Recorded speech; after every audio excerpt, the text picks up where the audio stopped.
Bonjour à tous et bienvenue dans le Héros du Wargame, le JT de la chaîne 40 000 Wargamers, en partenariat avec Planète Wargame.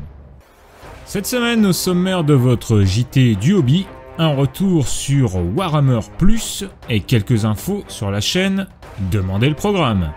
Warhammer Community nous a présenté Warhammer Plus, et comme on pouvait s'y attendre, on parle ici d'une plateforme à la Netflix, avec un abonnement mensuel qui sera lancé le 25 août. Le format sera clairement orienté pour les fans, et on peut regretter le fait qu'avec cette plateforme Games Workshop n'ouvre pas son univers au plus grand public, en tout cas pour l'instant. Le produit ne semble pas non plus tourné vers le vieux continent, et on note que les prix annoncés sont en dollars US ou en livres sterling, même pas en euros.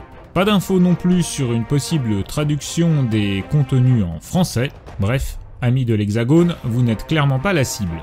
Mais alors, que contient Warhammer Plus ? Eh bien, pour une soixantaine d'euros, vous aurez le droit à des séries originales d'animation produites par Games Workshop. Angel of Death, Astartes 2, Black Talon, Iron Within, High Lord, Broken Lance, Altar of Wraith, Paria Nexus, Interrogator, The Exodite et Hammer and Bolter. Ça fait du monde, sachant que seuls Hammer and Bolter et Angel of Death ne semblent être disponibles à la sortie. De plus, pour le moment, on ne sait pas non plus quel sera le rythme des sorties. Pour cette modique somme, vous aurez aussi le droit à des shows vidéo en format YouTuber sur la peinture, le lore et même des rapports de bataille. Bien, c'est innovant. Pour le prix d'un abonnement annuel, vous aurez aussi le droit à une figurine exclusive que vous recevrez dans un an et un accès à une deuxième figurine, mais celle-ci payante.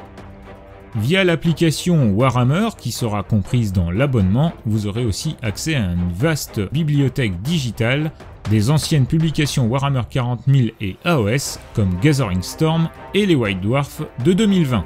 Ça fait rêver. Il n'est pas certain là encore que vous aurez le droit aux traductions de la langue de Molière. Et pour finir, c'est cadeau et ça coûte pas cher, vous aurez un accès prioritaire aux événements Games Workshop comme le Warhammer Fest, le Games Day ou encore des grands événements comme des tournois.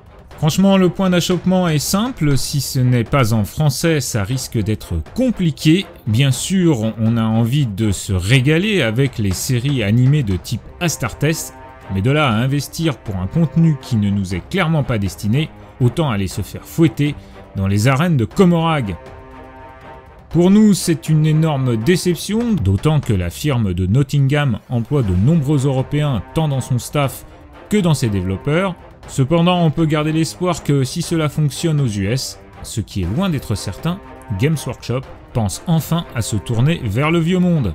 En tout cas, ce n'est pas comme ça que le hobby va s'ouvrir au plus grand nombre, l'occasion était pourtant belle. Après cette désillusion, parlons un peu du programme de la chaîne pour le mois de juillet à venir.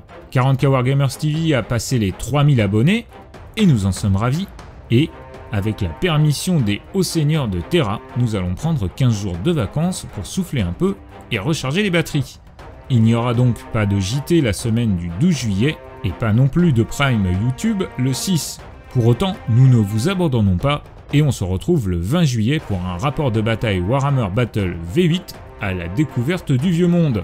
Vous y retrouverez les aventures de Cole Stratov dans son périple vers Kislev. La crusade d'Argovon se poursuivra en août ainsi que plusieurs rapports de bataille Warhammer 40 000 avec des tyrannides, des nécrons et même des ultramarines.